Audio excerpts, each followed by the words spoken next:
Welcome back to DIY with KB.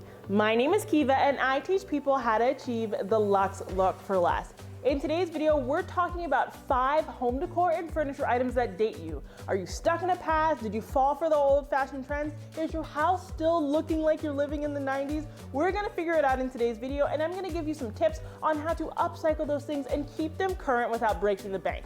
Before we get into today's video, please don't forget to subscribe, like this video, and check me out on Instagram. Now let's get into it. Coming in at number 1, we have the recliners. And I don't mean the aesthetic recliners. I don't mean the ones that are built into your sofa. I mean the recliners that let me know that you love having a man cave, or let me know that you were really inspired by the big comfy couch and you just couldn't let it go. So there is nothing inherently wrong with the recliner. They are very, very comfortable. They are very, very, very comfortable. I mean, the seat gives you all of the love you could need in life. It cuddles you, it holds your drink, it holds your snacks. I mean, that is the ideal partner, right? I understand your affinity for the recliner, but the recliners don't look good, or at least the ones that are from the 90s, the older ones, because they're really big and fluffy and bulky and they take up a ton of space. But a lot of people say to me all the time, Kiva, but I love my recliner. My husband loves his recliner. My dog loves the recliner. What am I going to do? So option 1, if you have a recliner that is leather and it's still in good shape, lean into that design style. A lot of recliners are leather and they look very industrial. So in the space where the recliner resides, make that space industrial. Hopefully it's a man cave or a den or something like that that isn't, front and center in your house, so you don't have to shift your entire design style without the space, but lean into the leather. Add more leather accents, add throw pillows, add throw blankets, add metals. Make the space feel really industrial so that the recliner doesn't feel out of space. It actually feels like it's really contributing to the space and helping establish a design style. Recliners are really functional for a lot of people and you don't want to let them go. But it's really hard to get that Restoration Hardware look or that really coastal nice Studio McGee look with a big brown recliner that for some reason says "Go Bulls" written on the back. So we have to do something that makes that recliner work. If you don't want to lean into the style, again, we want to upcycle that recliner in some way. That means we are going to add throw blankets. We're going to add throw pillows. Maybe we'll add some C tables or some accent lighting over top. If it's just the recliner sitting by itself, you are made very, very aware of just how ugly it is. That's the fact of the matter. But when you dress it up, when you integrate it into your design, instead of being like, ugh, this is part of the room I don't like, I'm just going to ignore it, it starts to look good. It's okay to have furniture that is functional, but that doesn't mean we have to drop the ball with the design there, whereas we've really thought about every other facet of the room otherwise. We have to, continue the effort. We're not 90%ers. Let's get it 100% done, and it's going to look good. Plus, it's going to make the recliner more functional for whoever's using it. I mean, no one who has ever taken a nap in a recliner has said, oh, I could go without a blanket. We want the throw blanket. We want the accent lighting. It's going to be practical. It's going to make people want to actually use the recliner, plus the space is going to look grand. Now, if there is room in your budget to get something different, but you still want something that reclines, there are a ton of options. So there are a lot of retailers, Wayfair, Target, Our House. I don't know about Restoration, but there are a lot of big companies that make recliners that look less like recliners. So they do have the bottom portion that flips out so that you can put your feet up, so they have a footrest, and some of them do actually recline. You just have to look for those things, and they can be a little bit more expensive, or they are made to order. So it means you have to be a little bit more patient, but you get things that look good. There are recliners that have track arms instead of big puffy arms. There are recliners that have really stainless steel cup holders instead of those big black ones. Think about how they've actually upcycled movie theaters. That's a really good way to think about it. They look really nice and luxe and high end, but you still have those luxury recliners. So they have taken the recliner and they've made it work for them and they've made it current. So that's exactly what you need to do. Something else they have now is they actually have sofas that have built-in recliner portions. So you could have the end of your sofa actually recline. So whoever in your family really wants a recliner, they can recline at the end of the sofa. They can have all of that, but you can have that L sectional that you want, or really whatever it is you want. You don't have to sacrifice your design style for comfort. You can actually get the best of both worlds. The next home decor item that is definitively dating you is the twinkle light. I know, twinkle lights, you think they look so romantic. I'm right there with you. I'm telling you, there's this time in my life I covered an entire bed with twinkle lights. I thought it looked so romantic. I wanted to be one of those Pinterest Visco girls, it didn't work. It looked horrible, and honestly, it's a fire hazard. So let's talk about the twinkle light. Twinkle lights are really good for the holidays. If you put them up for Hanukkah or for Christmas or for anything like that, twinkle lights are great. If you put up twinkle lights for Mardi Gras, great. But twinkle lights are not wall decor. Twinkle lights work really well in outdoor spaces. So if you have a nice patio or backyard, definitely get the twinkle lights. Get the twinkle lights with those larger bulbs, the ones that look a little bit more industrial, a little bit more modern, not the ones that you would put up to, see Santa Claus. So the problem with twinkle lights is that they don't really add that much of anything. Just don't have them. Just don't have the twinkle lights. They don't add anything, and I think they honestly are a very juvenile type of decorative accent. I think that they can be jazzed up a little bit. So something my grandmother actually does is she has blue twinkle lights behind this really beautiful blue stained glass door in our dining room. So she turns on the light in the back to really illuminate the stained glass, but the twinkle lights are not front and center. They are more so an accessory, not a statement piece. So if you can't get rid of the twinkle lights, maybe consider using them in that way. The twinkle lights exist to enhance the Christmas tree. They do not exist to be a statement in themselves. So maybe try and think about it that way. Another qualm that I have with twinkle lights is that it's a sort of all or nothing sort of thing. And you hear me talk about this all the time. Lighting is crucial for a room. It is crucial for the aesthetics of the room and for the practical use of a room. So if you are trying to make a room be really functional, you can't just rely on twinkle lights that are, ablazing and, they're blinding. You need different lights for different things. You need recess or wall-mounted lighting. You need accent lighting, such as a chandelier or a lamp. You need reading or task lighting. You need so many different styles of lighting, and the twinkle light cannot accommodate your needs. So instead of getting those twinkle lights, let's get those other style of lights. So we're gonna swap out that light that everyone calls a boob light. We're gonna swap that out. We're gonna put a chandelier up, or we're gonna put in a ceiling fan that is really sculptural and modern and really create some visual interest. Then we're also going to add a floor lamp. It can go on a corner. It can go near your reading nook. It could go anywhere that's really convenient for you. And that can really have some height. It can be vertical and arching, or it can be really sculptural and have really fun arms, and again creates visual interest but gives you light for a specific process.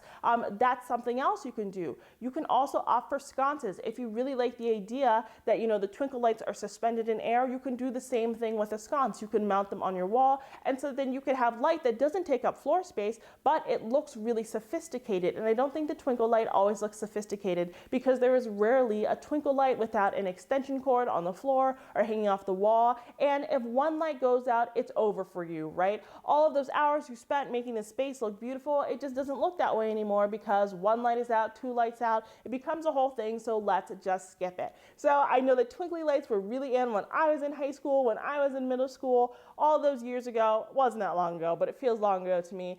But let's not do that in our adult homes. Let's use lighting that is a little bit more interesting. Sometimes they actually are comparable in price. Instead of getting those traditional twinkle lights, get the ones with the big bulbs, get chandeliers, get floor lights, get table lights, get all of the lights, but get lights that work for all of your different needs, not just one that looks aesthetically pleasing in your TikTok or something like that.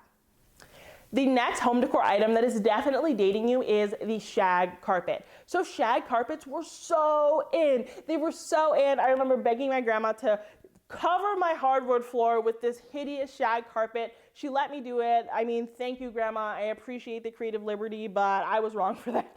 I was wrong for it. So the problem with the shag rug is not necessarily the way it looks. I think that they can look actually really, really great. The problem with the shag rug is that they are really difficult to maintain in high traffic areas. So what's a shag rug? A shag rug, there are a lot of individual little strands, and there's a really thick pile, which means it's just a thick rug, right? There you can see them be 1.5 inches thick, 2 inches thick. They're really thick. And that means, since there's so many little strands, all of the dirt and all of the gunk and all of the juice and all the things that happen with everyday life when we're living gets stuck in there. And it's really, really difficult to get out, because that debris is not just sitting on the top of that rug. It has sunk in, it is there to stay, and it's a bad time. So in high traffic areas, when you have a shag rug, it's all about vacuuming it, washing it, maintaining it. It's way too much work. You just need to be spending time living in your home. You don't need to spend time cleaning your rugs all of the time. So because of that, instead of getting that shag rug, for a big space, for a high traffic area, get smaller accent shag rugs. If you just can't let go of the texture, I'm telling you, you can have that really nice feeling on your toes without it making your home look kind of dirty and grimy. That's what happens with shag rugs because they capture so much debris. So instead of getting that big shag rug, maybe opt for a rug with a lesser pile and with a tighter knit to it. So that means that all of the strands are really close together so things are less inclined to come out. I don't know about you, but we've all seen a dog walk away with 5 or 6 or 100 strands of a shag carpet. It's just not a good time. I'm not saying that shag carpets don't look good. I mean, you know, to each their own. I want you to put whatever you want to put in your house, but I want you to do it in a way that's safe for you, that's clean, and all of that good stuff. We all like to have homes that feel and look really clean. The next problem with a shag rug is that it's super busy, right? Because we have all the strands, some of them have patterns, some of them have colors. It's a lot, right? It's a lot. And if you've invested $3,000 in your sofa and $600 in your coffee table and $7,000 in a piece of art, I'm just coming up with numbers. Please don't get offended. I'm just making up numbers. If you invested all of this other money and curating a space, you're wasting it, right? Because no one's looking at those things because they're looking at this huge shaggy rug. It's detracting from the experience. For me, a rug is meant to tie the entire room together, but when it's shaggy, it has a lot of pattern and texture, and it's mostly the texture. It's so hard to look at everything else. It is just too overwhelming for a space. Now, the caveat, again, is always that rugs could also be used to add, you know, a pop of color or add something new, but when you do that, that's when everything else is a little bit more neutral. So it's a give and take sort of situation. So I think that the shag rug on the whole, I know that it was cool one day, it added texture, it was funky, you had it with the cool orange sofas and all that good stuff. It's just not in anymore. It's definitely something that dates you, and there are better things that you could do for your space that makes living easier. You won't have to clean as much if you get rid of the shag carpet. You could still have that accent somewhere else. Your space will look a lot more cohesive, and I think all of those things are really great things. Now this one's gonna be brief because I hate that I have to say this. The next home decor item that dates you is fake fruit. Unless you are an artist, you do not need fake fruit. You do not need fake fruit, and honestly, sometimes you could use real fruit for that if you're not going to take, you know, a long time to paint, and then also just eat it. So the problem with fake fruit is that it never really looks that real when you really stare at it. When you really stare at it, if you're one of those people who's really trying to craft a beautiful home, I know that you spend hours of time being like, do I like that over there? Does that look good? Do I like that? I know you do it. I know you're guilty of it. I am too. But the fake fruit doesn't look real. And there are so many other things that you could put on display. And it's not about you buying moss instead or something else instead. I'm saying you can display things that actually have a use for you. So you can display real fruit, right? Because then you can eat it. You can display your vegetables if you're more inclined to eat those. Not everybody loves fruit. That's okay with me. I am not the nutrition police. You can display moss, you can display rocks, you can create your own terrarium, you can add plants, you can add flowers. There are so many different things that create more visual interest than fake fruit. That's really all I have to say. I know that they were super popular, it was affordable. You saw them at every single store. I know, I was there. My grandmother was like, ooh, a peach, ooh, some grapes. I'm like, ma'am, ma'am, let's go to the Giant and get some ourselves. But I do understand, not throwing my grandma under the bus. She has the most beautiful home I've ever seen, hands down. But it's just something that dates you. There's so many other things that you can use for practical decor, and practicality is in 2022. And you're like, Kiva, aren't you super impractical? Guys, I am turning over a new leaf. This year is about living in a space that is practical and a space that makes you feel good. So let's replace that fake fruit with something really useful. And honestly, I'd rather you have a bowl full of your car keys and your phone and your chargers and all of that good stuff than a bowl of fake fruit that doesn't look real, has no purpose, and is just wasting space. The next furniture item that definitely dates you is the sleigh bed. So in the 90s, sleigh beds were in, you guys. They were in. I wanted one so bad. I'm not saying that I was doing anything in the 90s. I was 4. So I wasn't doing anything, but I know. I've seen it. I've seen the pictures. I've heard people talking about it. Sleigh beds are in. I have so many clients who still have the sleigh beds. And honestly, they look cool. I think they're really nice and dramatic and fun. But the problem with the sleigh bed is that it really narrows you in terms of design style, because I can Google it right now, sleigh bed. If I type that in, I know the only thing that's gonna come out is this big brown sleigh bed. So It really limits you in terms of design style. If you have a sleigh bed, chances are you are doing traditional interior design. And there's nothing wrong with traditional interior design. It is beautiful. It works for a lot of people, but not everyone wants that. So if you're trying to get your house look like Studio McGee or modern organic or contemporary or modern or this or that or whatever, furniture pieces can limit you. You can't make everything work for every design style. So what do? A lot of my clients try to sand down and repaint their sleigh beds. If you have the capacity to do that, if you have the skill set, I say go ahead and do it. Paint it a different color. Expose the wood grain and state it a lighter wood color instead of that deep cherry wood. That's something you can do. You can always sell them also. It's okay to be like, this furniture piece is holding me back. I can't tell you the number of clients I work with where we're changing the nightstands, the artwork, the decor, the rug, the wall color, all of that. And none of that would have to change if we just bought a new bed. So sometimes the things that are non-negotiable maybe shouldn't be, because it'll save you more money, more time, and it will take less effort overall for you. It's okay to transition your style. You can always repurpose those things in your den, in your guest suite or something like that. The options when it comes to sleigh bed are really to get rid of it or upcycle it somehow.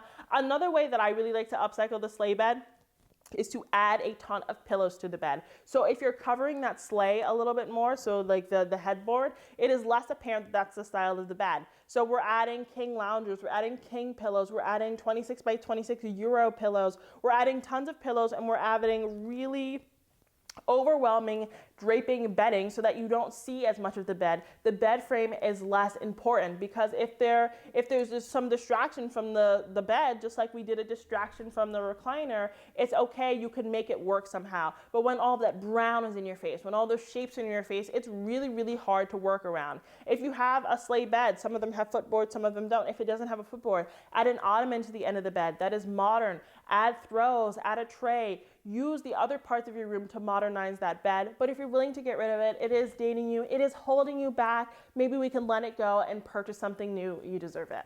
And when it comes to purchasing something new, instead of buying a bed that maybe one day is going to be out, get a platform bed and switch out the headboard. You can get a really nice supportive platform, you can get an adjustable base, whatever your sleeping needs are, you can get that, and then you can switch out the headboards over time. So if the upholstered white headboard is in right now, you can have that. If 5 years from now all rattan headboards are in, you can get that, but you still have the base, and the style only changes based on the headboard, which is a little bit more affordable, and the bedding, and you can just switch out the duvet cover or the pillow covers. You can keep everything. Everything is there to stay. It's just about the decor you layer on top. It's going to be more affordable, and it's just going to keep you flexible. The last home decor item that is definitively dating you is the valance. So if you don't know what a valance is, it's pretty much a window covering that goes at the top of your window. It really just frames out the direct window and the window frame, and it adds just like a decorative window covering. It can be used to block out light in a kitchen or a hallway or something like that. So I think valances have done well.